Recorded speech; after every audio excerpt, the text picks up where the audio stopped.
नमस्कार, आप देख रहे हैं हिंदुस्तान मेल न्यूज और आइए रुक करते हैं आज की खबरों की ओर। अहमदाबाद प्लेन क्रैश में इंदौर की बहू की भी मौत, हौरा परिवार से जुड़ी थी महिला। देपालपुर सीमांकन प्रकरण में बड़ी कार्रवाई, तहसीलदार सहित 4 अधिकारी निलंबित। इंदौर में महिला से ऑनलाइन ठगी, टेलीग्राम ग्रुप में पार्ट टाइम जॉब का दिया था झांसा। डेंगू मलेरिया रोकथाम को लेकर चल रहा एंटी लार्वा अभियान, जून माह को मलेरिया निरोधक माह के रूप में मनाया जा रहा।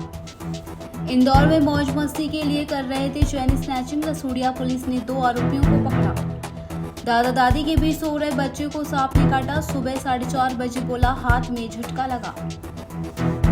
राजा रघुवंशी हत्याकांड, इंदौर में 12 से 14 दिन रुकी थी सोनम, सभी व्यवस्था राज कुशवाहा ने की थी। राजा के भाई ने कहा पुलिस जो तथ्य निकालती है उसके पास सबूत भी होते हैं।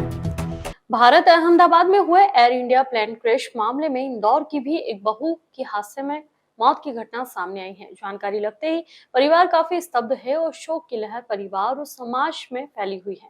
उन्होंने कहा कि हमारी बहू के साथ ही अन्य का बहू बेटियां और बच्चे इस हादसे का शिकार हुए हैं। उन सभी का हमें अपनी बहू के साथ काफी दुख है। गुजरात के अहमदाबाद में हुए एयर इंडिया AI-171 विमान हादसे में इंदौर की हरप्रीत हौरा की दर्दनाक मौत हो गई। वह अपने पति रॉबी हौरा से मिलने लंदन जा रही थी, जिनका 16 जून को जन्मदिन था। दरअसल हरप्रीत 19 जून को जाने वाली थी, लेकिन पति का बर्थडे सेलिब्रेट करने के लिए उन्होंने अपनी टिकट यात्रा पहले ही कर ली।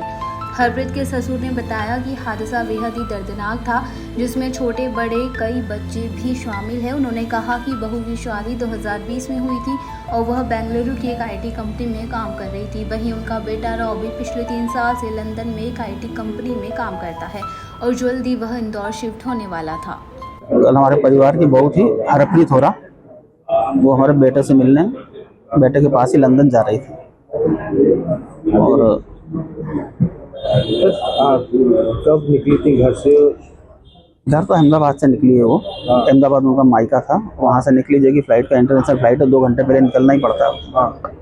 तो कब पहुंची वहाँ पर? किस तरीके का हादसा हुआ है? कौन कौन? उनके फादर और फैमिली मेम्बर्स छोड़ने आए थे उनको एयरपोर्ट, उन्होंने बैठाया। की घड़ी में क्या कहना चाहेंगे आप? हादसा बहुत दुखद रहा।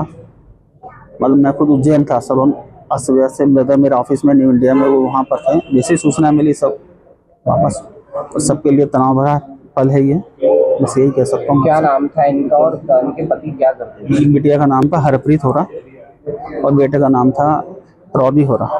क्या काम करते? IT में है लंदन में। जो महिला है वो क्या करती है? वो भी जॉब करती थी, IT से ही हो रही। कहाँ पर? वो अभी बेंगलोर में थी। क्या मुलाकात करने जा रही थी वो? अब रहने के लिए जा रहे थे, क्योंकि मेरे बेटे का 3 साल का था कार्य उनका, तो 3 साल हो रहे थे अभी उसको, वापिस आना भी था। कॉन्टेक्ट था कंपनी से 3 साल का। 2 तारीख का बर्थडे भी बता रहे थे। बर्थडे है, एक्चुअली वो जा रही थी 19 तारीख को, लेकिन मेरे बेटे का बर्थडे 16 तारीख का था। आपको तो सूचना कैसे क्या लगी थी इस हादसे की? मीडिया के माध्यम से, TV चैनल की सूचना चला। स्थिति खराब है, हमारे समझी जी का DNA टेस्ट हुआ है, 72 घंटे बाद का बोला। हरप्रीत हो रहा मेरी बहू है। हादसा ही हुआ था, कल जा रही थी, उसी दिन बात हुई। क्या बात? कि मैं जा रही हूँ। ठीक है। नहीं, मेरे लड़के का जन्मदिन है। हाँ, इसलिए जा रही थी वहाँ मिलने। हाँ, जन्मदिन मनाने के लिए। इंदौर जिले के देपालपुर क्षेत्र में एक किसान के सीमांकन और कब्जे के आवेदन में लापरवाही बरतने पर प्रशासन ने सख्त रुख अपनाया है। मामले की जांच के बाद संबंधित तहसीलदार सहित 4 अधिकारियों को निलंबित कर उनके विरुद्ध विभागीय जांच के आदेश दिए गए हैं। इंदौर जिले के देपालपुर क्षेत्र में किसान द्वारा सीमांकन और कब्जे के लिए किया गया आवेदन समय पर निराकृत नहीं किया गया। मामले की गंभीरता को देखते हुए संभाग आयुक्त दीपक सिंह और प्रभारी कलेक्टर गौरव बेनल ने कार्रवाई करते हुए तहसीलदार जगदीश रंधावा को निलंबित कर विभागीय जांच के आदेश दिए। इसके साथ ही पटवारी अलकेश गुप्ता और सहायक ग्रेड 3 रीडर रीना कुशवाहा को निलंबित किया गया है। पूर्व से निलंबित राजस्व निरीक्षक नरेश बिबलकर के खिलाफ भी जांच होगी। अपर कलेक्टर राजेश रघुवंशी की रिपोर्ट में अधिकारियों की लापरवाही की पुष्टि के बाद यह कार्रवाई की गई है। इंदौर में सोशल मीडिया पर पार्ट टाइम जॉब का झांसा देकर इंदौर की एक महिला से 24,16,000 रुपए की ठगी की गई। आरोपियों ने टेलीग्राम ग्रुप के जरिए संपर्क कर धीरे धीरे विश्वास जमाया और अलग अलग खातों में रकम ट्रांसफर करवा ली। पीड़िता की शिकायत पर क्राइम ब्रांच ने केस दर्ज कर जांच शुरू कर दी है। इंदौर की हेमलता चौरसिया को 15 अक्टूबर को पार्ट टाइम जॉब के नाम पर एक कॉल आया था। कॉल के बाद उन्हें टेलीग्राम ग्रुप से जोड़ा गया और एक लिंक भेजा गया जिसमें छोटे छोटे टास्क पर पैसे कमाने का दावा किया गया था। हेमलता ने रजिस्ट्रेशन कर पहले 10,000 रुपए बताए गए अकाउंट में जमा किए। शुरुआत में उन्हें कुछ रिटर्न भी मिला जिससे भरोसा और बढ़ गया। बाद में 32,000 देने पर 38,000 रुपए मिले जिससे उन्हें लगा कि यह असली काम है और भरोसे के लायक है। इसके बाद ठगों ने टास्क और रकम दोनों बढ़ा दिए। हेमलता ने अपने और अपने भाई के बैंक खातों व क्रेडिट कार्ड से अलग अलग किस्तों में कुल 24,16,000 रुपए भेज दिए, लेकिन पैसे वापस मांगने पर उनका नंबर ब्लॉक आया। साथ ही साथ उन्हें टेलीग्राम ग्रुप से भी हटा दिया गया। डेंगू और मलेरिया की रोकथाम के लिए मलेरिया विभाग द्वारा लगातार कार्य किया जा रहा है। जहां भी डेंगू और मलेरिया के केस मिल रहे हैं वहां पर मलेरिया विभाग की एंटी लार्वा टीम द्वारा लार्वा को नष्ट किया जा रहा है। इसके साथ ही जून माह में पूरे जिले में मलेरिया निरोधक माह मनाया जा रहा है, जिसके तहत लोगों को मलेरिया से बचाव के उपायों के प्रति जागरूक किया जा रहा है। बारिश के मौसम में कूलर, ड्रम, मटका, टायर आदि में पानी जमा मलेरिया जैसी बीमारियों को बढ़ावा देता है। मलेरिया अधिकारी दौलत पटेल ने बताया कि जून माह को मलेरिया निरोधक माह के रूप में मनाया जाता है। इस दौरान मोबाइल वैन, बैनर और प्रचार सामग्री से लोगों को जागरूक किया जा रहा है। मलेरिया विभाग और नगर निगम की टीम घर घर जाकर लार्वा सर्वेक्षण कर रही है। ड्रम, मटके, छतों पर रखे बर्तनों व जलभराव वाली जगहों की जाँच की जा रही है।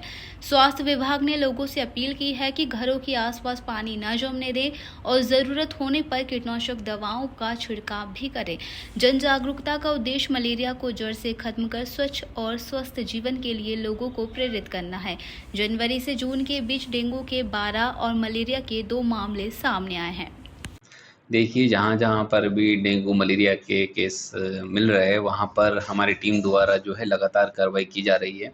हमारी एंटी लार्वा टीम है, जहाँ पे भी पॉजिटिव मरीज की जानकारी मिल रही है वो घर का सर्वे कर रही है और सर्वे के दौरान अगर उन्हें कहीं लार्वा मिल रहा है तो उस लार्वा को नष्ट करने का भी काम हमारी टीम कर रही है। देखिए, अगर हम डेंगू की बात करें तो डेंगू के सिम्टम्स में हमें तेज़ सिर दर्द होना, आँखों के पीछे दर्द होना, जॉइंट पेन, ये डेंगू के प्रमुख लक्षण होते हैं। अगर ऐसे मरीज में सिम्टम्स महसूस होते हैं तो जो है नज़दीकी अपने स्वास्थ्य केंद्र पर जाकर डॉक्टर से सलाह लेना चाहिए और आगे का उपचार उसे करना चाहिए। वहीं अगर हम मलेरिया की बात करें तो मलेरिया में तेज़ बुखार होना, उल्टी होना और बुखार जो है रिपीट होना, ये मलेरिया के लक्षण होते हैं। अगर मलेरिया के लक्षण मरीज को महसूस होते हैं तो डॉक्टर से सलाह लेकर अपना उपचार करवाना चाहिए। तो इंदौर की बात करें तो कैसे ग्रस्त मरीज सामने आ रहे हैं, कितने हुए सबसे?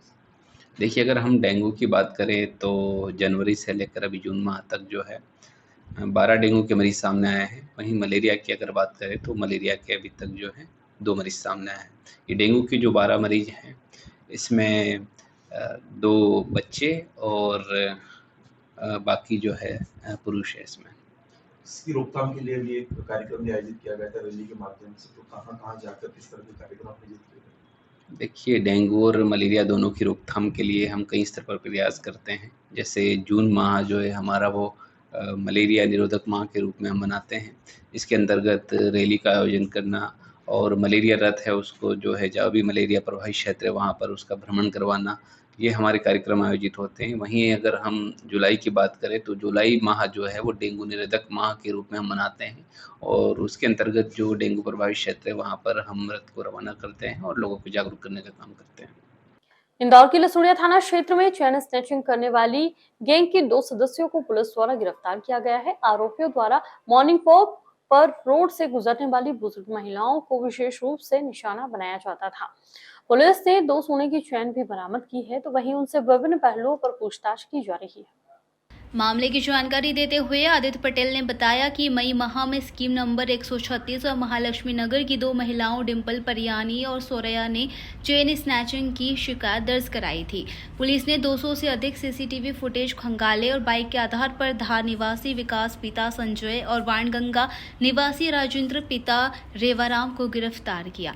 दोनों आरोपियों से करीब 2 लाख की 2 सोने की चेन बरामद की गई है। पुलिस उनके पुराने आपराधिक रिकॉर्ड भी जांच कर रही है। अभी देखिए रिसेंटली लसूड़िया थाना क्षेत्र में 14 तारीख और 28 तारीख को 2 चेन स्नैचिंग की घटनाएं हुई थी। दोनों घटनाएं मॉर्निंग आवर्स की थी, तो उसमें टोटल 2 बाइक में जो इन्वॉल्व थे 4 लोग थे जिन्होंने करी थी। अलग अलग मामले हैं ये दोनों। तो इनमें हमारी टीमें लगातार लगी हुई थी और इसमें जो आरोपी थे जो स्कूटी में इन्होंने जो मोटरसाइकिल के थ्रू चेन स्नैचिंग की थी, इनको पुलिस ने हिरासत में ले लिया है और इसमें 10 ग्राम और 11 ग्राम की जो चेनें लूट पे गई थी वो उनको भी बरामद कर लिया है।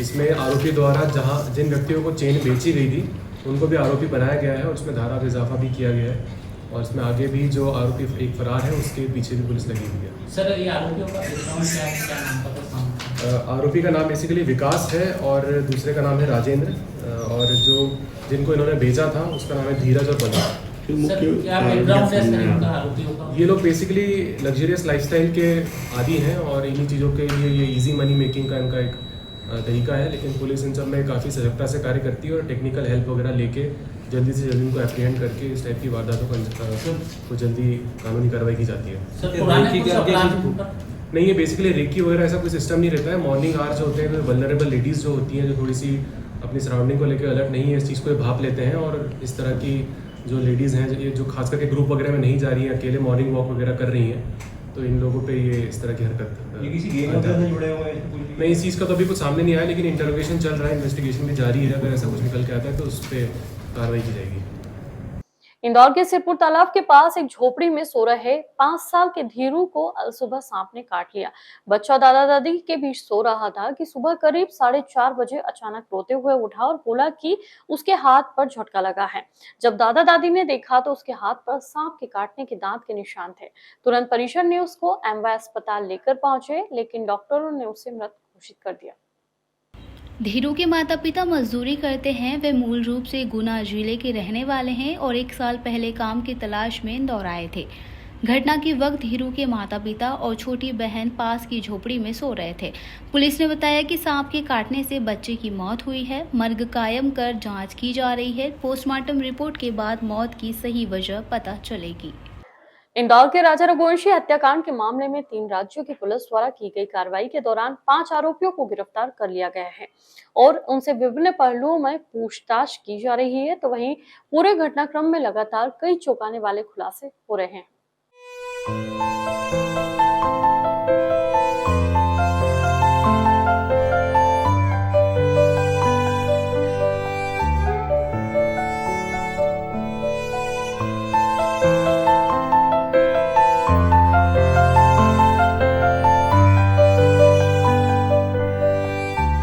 पूरे मामले में अब तक राजा रघुवंशी हत्याकांड में पुलिस ने बीना से आनंद कर्मी और इंदौर से आकाश चौहान, राज कुशवाहा और विशाल राजपूत को गिरफ्तार कर शिलोंग पुलिस के सुपुर्द कर दिया है। शिलोंग में ही इन सभी से पूछताछ की जा रही है। बताया जा रहा है कि 24 मई से लापता दंपति की तलाश की जा रही थी, जिसके दौरान 2 जून को राजा रघुवंशी का शव शिलोंग में कम से कम 80 किलोमीटर दूर 200 फीट गहरी खाई में पाया गया। हालांकि सोनम का कोई भी सुराग हाथ नहीं लगा था। इस बीच 9 जून को सोनम उत्तर प्रदेश के गाजीपुर जिले के ढाबे पर मिली, जिसके बाद मामले की परतें खुलने लगी। इंदौर पुलिस ने 3 आरोपियों को गिरफ्तार किया, वहीं बीना से भी एक आरोपी को पकड़ा गया। जांच में सामने आया कि सोनम कम से कम 12 दिनों तक इंदौर में ही रुकी थी और उसे राज कुशवाहा ने छुपाया था। अब सोनम का भाई गोविंद रघुवंशी भी सामने आ गया है। वह फिलहाल राजा रघुवंशी के परिवार के साथ है। आज वह उज्जैन में राजा रघुवंशी के पिंडदान में भी शामिल हुआ था। बताया जा रहा है कि गोविंद को शिलोंग पुलिस की ओर से कॉल भी आया था और संभव है कि उनसे भी पूछताछ की जा सकती है। राजा रघुवंशी के एक दोस्त ने बताया कि हादसे से पहले राजा का फोन आया था और दोनों की आखिरी बातचीत भी हुई थी। वहीं राजा के भाई का कहना है कि जो भी आरोपी है उन्हें कड़ी से कड़ी सजा मिलनी चाहिए। जी हाँ, जैसे कि मेरे सोचने में जो मैं सोच रहा हूँ मेरे हिसाब से कि एक अकेली लड़की इतना बड़ा षड्यंत्र नहीं हो सकती है और जो नाम आया जितन रघुवंशी का, वो हवाला कारोबारी है। ये जो कारोबार होता है हवाला कारोबारी, ये बहुत ही सस्ते होते हैं जो सरकार तक को धोखा दे सकते हैं। तो इनके लिए भी ये काम करना बड़ी बात नहीं है। सही हो सकता है इसी ने उसको राय दी हो पूरी इसको उठाया जाए, ये कहाँ को ढूंढा जाए, इसको वहाँ से आगे पूछा जाए इससे, क्योंकि इसका जो दिमाग चला होगा ये दिमाग शायद इसी का हो। देखो प्यार तो प्यार होता है, प्यार तो अंधे होता है। वो भाई करोड़पति हो गए, लखपति हो, भिखारी हो, है ऐसा कर सकता है प्रैक्टिकल। तो इस पर तो कोई संदेह नहीं हो, उन्होंने खुद ने कबूल कर लिया। उन्हें इतना तक कबूल कर लिया कि हम तो मानने को पीछे हट गए थे, लेकिन सोनम ने उनको जबरदस्ती गवाई। तो इससे अंदाजा लगाया जाए कि वो बिना गवाही को, बिना उसके बोलेंगे नहीं। वो एक और कहानी की फोन आया था किसी का, किसी ने बताया कि 2 लोग और शामिल, इस तरह की बात चल रही है। हाँ, ये सब फोन आया था कि 2 लोग वहाँ से बनारस से इसको बिठाया गया था वहाँ गाजीपुर जाने के लिए। तो वो 2 लोग भी हो सकते हैं, और ये हो सकते हैं कि होंगी। इंदौर आने की संभावना लग रही है आपको? इंदौर आई थी और इस तरह से तो संभावना, जब लड़के में इतना डेयरिंग है क्या कि वो यहाँ लेके घूम रहा है, क्या यहीं से काम करा 3-3 घंटे 4-4 घंटा से बात करा, जो कॉल लेटर में निकला है। सोनम भी आई होगी यहाँ से, वो भी गई होगी यहाँ से घूम के। तो ये बात तो सोचते हैं, मजबूरी करी सर। क्राइम वाले कभी भी जो चीज़ निकालते हैं वो बिना उसके निकालते नहीं है।